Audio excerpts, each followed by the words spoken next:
ഇപ്പോൾ വിശ്വ ഹിന്ദു പരിഷത്ത് സംസ്ഥാന general secretary Anil വിളയിലാണ് ചേരുന്നത്. ശ്രീ അനിൽ വിളയിൽ, ശബരിമല സ്വർണ്ണ കവർച്ചയുമായി ബന്ധപ്പെട്ട് തന്ത്രിയെ പ്രതിയാക്കാൻ SIT ശ്രമം നടത്തിയത് CPM-ന് വേണ്ടിയാണോ എന്നുള്ള സൂചനകൾ, സംശയങ്ങൾ തന്നെയാണ് ഉയരുന്നത്. കാരണം തെളിവിന്റെ ഒരു കണിക പോലും തന്ത്രിക്കെതിരെ ഇല്ല. ഇതറിയാമായിരുന്നിട്ടുകൂടി വളരെ ബോധപൂർവം, വളരെ പെട്ടെന്ന് തന്ത്രിയെ ഇതിന്മേൽ കൊടുക്കാൻ ശ്രമിച്ചത് ആർക്കു വേണ്ടി എന്നുള്ളത് ഉയരുന്ന ചോദ്യം തന്നെയല്ലേ? താങ്കൾ എങ്ങനെയാണ് ഇതിനെ നോക്കിക്കാണുന്നത്?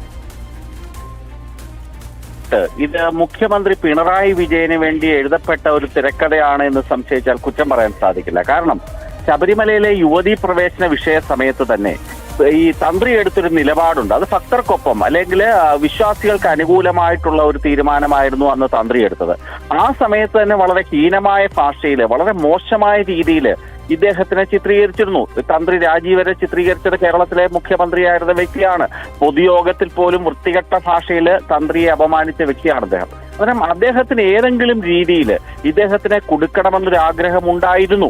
അതിപ്പോ പൂർത്തിയാക്കി. അതിനുവേണ്ടി SIT മുഖ്യമന്ത്രിയുടെ മുമ്പിൽ SIT ആയിട്ട് സിറ്റായിട്ട് ഇരുന്നു കൊടുത്തു. മുഖ്യമന്ത്രി പറഞ്ഞ തിരക്കഥയനുസരിച്ച് കൊണ്ട് കാര്യങ്ങൾ ചെയ്തു.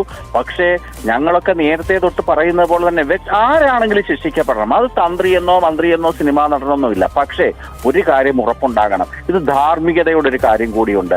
ഒരാളോടുള്ള വിരോധം കാരണത്താൽ അയാളെ പ്രതിയാക്കുക എന്ന് പറഞ്ഞ വളരെ ഹീനമായ പ്രവൃത്തിയാണ്. ഹിന്ദുമതത്തെ സംബന്ധിച്ചിടത്തോളം അതിന്റെ ആചാര്യ പദവിയിൽ നിൽക്കുന്ന ഒരു വ്യക്തി തന്നെയാണ് ഈ തന്ത്രി എന്ന് പറയുന്നത്. അദ്ദേഹത്തിനെ പോലെയുള്ള ഒരാളെ അറസ്റ്റ് ചെയ്യുന്നതിന് മുമ്പായിട്ട് SIT പാലിക്കേണ്ട പല നടപടിക്രമങ്ങൾ ഉണ്ടായിരുന്നു. അദ്ദേഹത്തിനെതിരെയുള്ള തെളിവുകൾ വ്യക്തമായി ശേഖരിക്കണം, ശാസ്ത്രീയമായി അത് അപഗ്രഥിക്കണം, പരിശോധിക്കണം. ഇതൊന്നും ഇല്ലാതെ അറസ്റ്റിന് വേണ്ടിയുള്ള ഒരു അറസ്റ്റായിട്ടാണ് ഈ അറസ്റ്റിനെ നമ്മൾ കാണുന്നത് എങ്കിൽ അതിനെ തെറ്റു പറയാൻ സാധിക്കില്ല.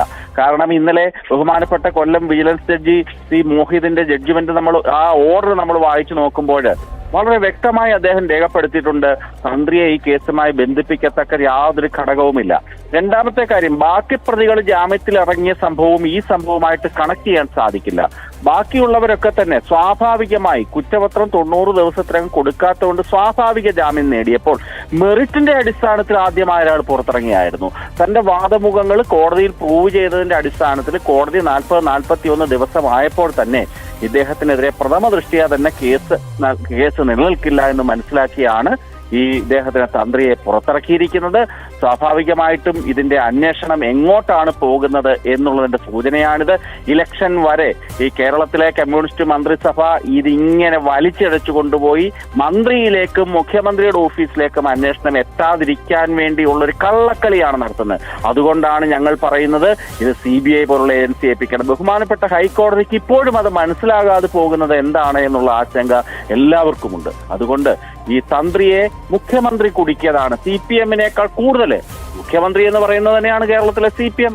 മുഖ്യമന്ത്രിയാണ് തന്ത്രിയെ കുടുക്കിയത്. അതെന്തിനാണ്? ഒരു മുൻ മന്ത്രിയെ സഹായിക്കാൻ വേണ്ടി മുഖ്യമന്ത്രിയാണ് തന്ത്രിയെ കുടുക്കിയത് എന്ന് തീർത്തും നമുക്ക് പറയാൻ സാധിക്കും. ശരി, വളരെ നന്ദി ശ്രീ അനിൽ വിളയിൽ പ്രതികരിച്ചതിന്.